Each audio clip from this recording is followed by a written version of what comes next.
All right, so Alex Pereira just signed his death warrant. His run as a light heavyweight champion is coming to an end. It's not been a good time for Alex Pereira. He went to UFC 311 at the weekend. He got headbutted of Hasbulla.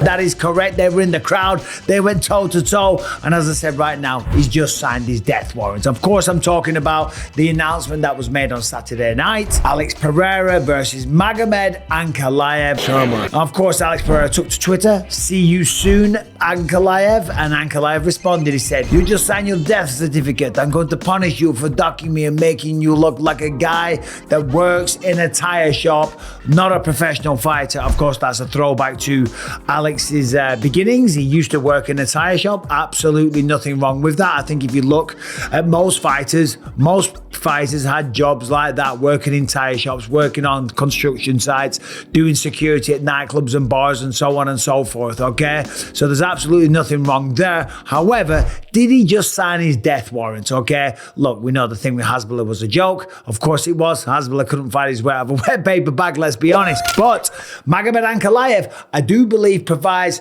the toughest test of his light heavyweight run. As we know, Pereira moved up to the light heavyweight division when he got knocked out against Israel Adesanya, okay, in the rematch after beating Izzy and taking the middleweight strap. Moves up to light heavyweight, takes on Jan Blachowicz for the vacant strap, and now in a very short time, he has had 4 successful title defenses. I mean, that is incredible. But a lot of those guys, when you look at them, they're not the biggest 205ers. Yuri Prochazka, tremendous fighter, so happy for him. I mean, what a war he had at the weekend with Jamal Hill, by the way. And it's nice to see Jamal Hill and Yuri Prochazka, after the war of words, after the fight, hanging out in a bar in Las Vegas, sharing a drink, just embracing. It's all water under the bridge. That's what you do when you're a samurai, okay? It's only business, nothing personal. But Yuri Prochazka was talking about going down to 185. Khalil Rountree Jr. could probably make 185 as well. Magomed Ankalaev, this guy is an absolute gigantic light heavyweight. He stands at 6'3" tall, okay? So he's only 1 inch shorter than Ankalaev. And of course, when it comes to wrestling and stuff, yeah, he can do that. He comes from Dagestan. He's got all of those accolades, but that's not what he does. He likes to knock people out. But when you compare the two, when you compare Pereira's record of knocking people out, whether it's in kickboxing or in mixed martial arts, it does not stand up to Magomed Ankalaev's in any way, shape or form. 22 MMA fights, 19 wins, 1 loss, of course, to Paul Craig.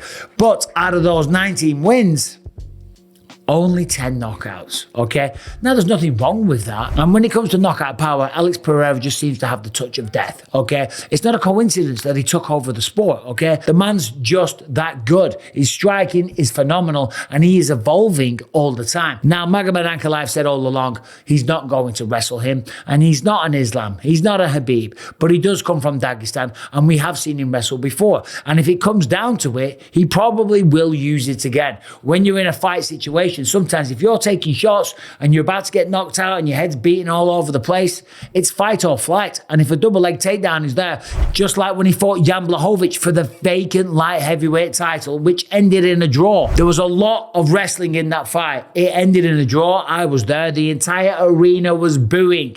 It was a very boring fight, okay? And that's why it's taken him this long to get another title fight, okay? But it is personal between the two of them. I mean, if you ask Alex Pereira, he's just another guy, okay? Here's what Pereira had to say. He said, "I did say I wanted to take a break, but I started training again and I started to see my evolution. I called my manager straight away and I said, I want to fight. I want to fight in March. I want to fight Ankalaev. And I know he keeps just saying that I'm an employee of the UFC, but I fight whenever I want. But I asked for him. I told them I want to fight Magomed Ankalaev. And to be fair, that is the fight that needs to happen. That is the fight that if there is any doubters out there, because there is people that say that he gets Dana White privilege. tailor-made matchups, that he's only fighting striker after striker.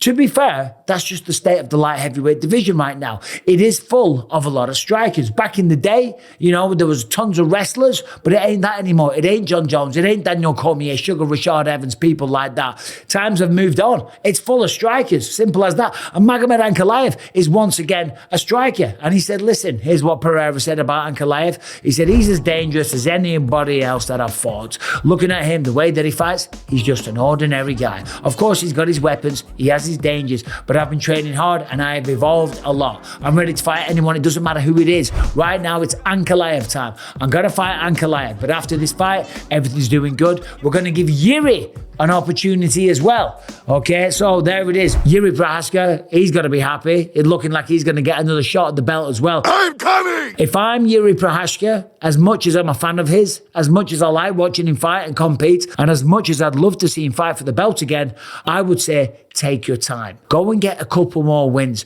We did see some evolution from Yuri Prochazka when he fought Jamal Hill. The head movement was beautiful. The counters, the slip and the rip straight away. The rolling head movement, the combinations, okay?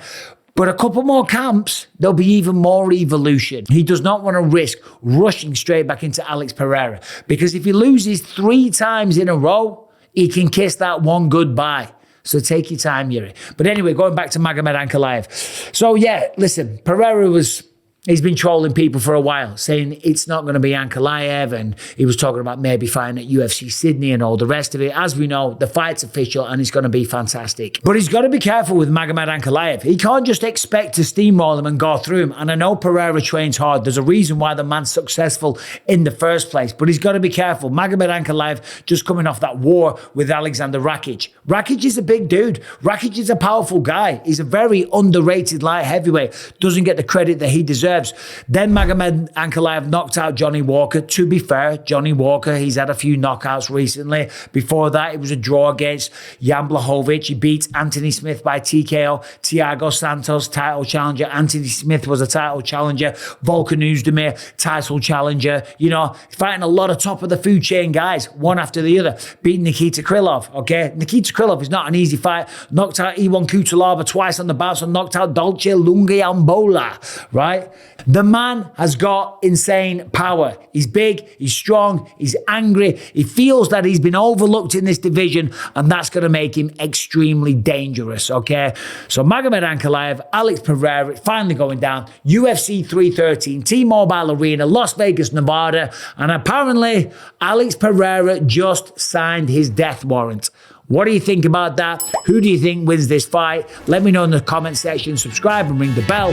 See you soon.